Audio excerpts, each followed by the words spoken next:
Hi, I welcome you all to my Facebook page and YouTube channel. Today, we are going to talk about past continuous tense, which is going to be the sixth lecture of the course that we have started, namely English Grammar course. If you people haven't watched the previous lectures where I have discussed the present tenses, you can go to my YouTube channel, videos are available, you can go through all the videos and you can learn tenses thoroughly. Let's get started with past continuous tense, which is also known as past progressive tense. Before getting into the usages, we have to go through the syntax stage where we will be discussing particular structures for this tense. To make the sentence in a positive structure, we will be doing the addition of subject in the beginning followed by auxiliaries was and were, and then there should be the verb ing form which shows the continuation. And grammatically, this verb ing form is called present participle. The word you can see at the end, adjunct, it is the optional part of the sentence. If added, it will provide extra information. If it is not there, it does not affect the meaning of the sentence. And make sure to use the full stop or period at the end of the sentence to mark its completion. The second one is negative structure. To make the sentence negative, all we need to do here is adding the negative adverb not right after the helping verbs was or were. Was is used for singulars and were is used for plurals. Interrogative structure is very simple. We will take the auxiliaries was and were and we will take them into the beginning of the sentence. And at the end, we will replace the full stop with the question point. The negative interrogative in American English will always agree with contractions. As I have already discussed in the previous lectures, Americans all the time use contractions, and Britishers, they always prefer using the full forms, which is quite a formal grammatical pattern. Wasn't or weren't, followed by the subject, and rest of sentence, at the end there should be a question point. Negative interrogative in British English, was and were in the beginning followed by the subject, and then there should be the addition of negative adverb not. For example, Hamza was playing cricket yesterday. Hamza was not playing cricket yesterday. Was Hamza playing cricket yesterday? Wasn't Hamza playing cricket yesterday? Was Hamza not playing cricket yesterday?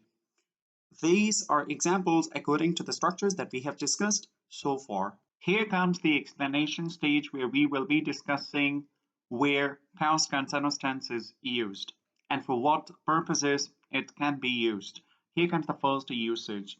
Past continuous tense is used to express an action which was or wasn't in progress at a particular time in the past. And keep in mind, the mentioned time is the moment of continuation of an action in the past. Neither does it show the starting time, nor does it show the ending time of that activity that we are discussing. For example, we were watching a movie at 10 last night. 10 o'clock last night is the exact time when the activity was in continuation. It is neither the starting time nor is it the ending time. Another example, I was studying a book the previous day. The previous day is the time when the activity of studying a book was in continuation. So for such activities, we use past continuous tense. Those actions which were in continuation, those were happening or taking place at a particular time in the past, we use past continuous tense. I hope it makes sense. Now we are going to talk about the second usage of past continuous tense. It is used to talk about a past situation in which two actions were in progress without any interruption. And in this case, there are two activities, both of them are taking place at the same time in the past. For those activities, we use past continuous tense. And in this case, we use one of the subordinate conjunctions while, which shows the continuation of an activity here. And you need to keep in mind there are two particular structures. The word while, which is the connector, it can be used with any of those activities because both of them are taking place in the past at the same time. So the point you need to keep in mind is if you're making use of subordinate conjunction in the beginning of the sentence, there should be the addition of a comma, one of the punctuation marks, and then we should be having another sentence or the clause. Or if you're using the word while in between both the clauses, so there should be no comma before that. You can have a look at the examples here.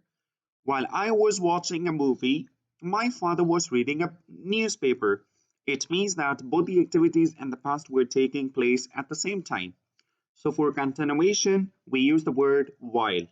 Now you can also practice the same connector with this part of the sentence. For example, I was watching a movie while my father was reading a newspaper. Both have got one and the same meaning because both of the activities were taking place at the same time in the past. Here comes another example. Jim was trying to call his mom while I was studying. You can see there are again two activities. One is this trying to call, another one is studying. Both of them were taking place at the same time, so for this purpose, we use the connector while to show the connectivity of both the activities taking place in the past at the same time. Here comes usage 3 of past continuous tense. It is often used to express past situations in which one action was in progress and the second action happened. In simple, imagine a situation where there were two activities. One was already taking place in the past, and suddenly the second action took place. For such a particular situation, we use past continuous tense. And for this case, we use two connectors, subordinate conjunctions, when and while. You need to keep in mind that the connector when is used commonly with simple past tense, and the connector while is commonly used with past continuous tense. And we always use past continuous tense to talk about the first activity which was already taking place. And for the second activity which took place later, we use simple past tense for that action. Here are two structures.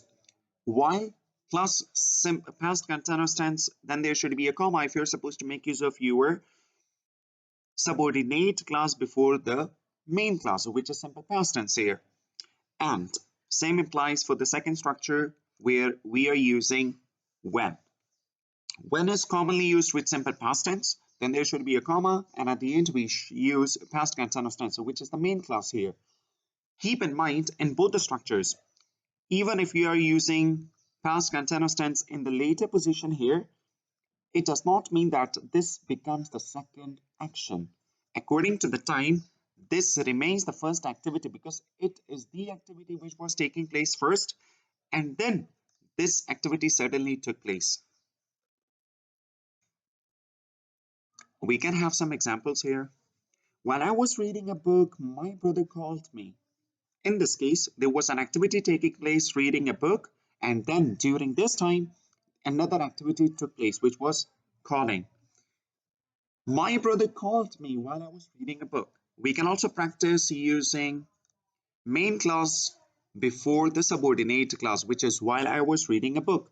In this case, we are not using any comma just before the subordinate connector. Examples with when.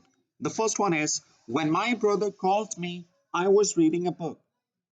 I was reading a book when my brother called me. Keep in mind, in both the statements, continuous tense is always the first activity which was taking place, even if we are using it in the second part, the way I have written in this example.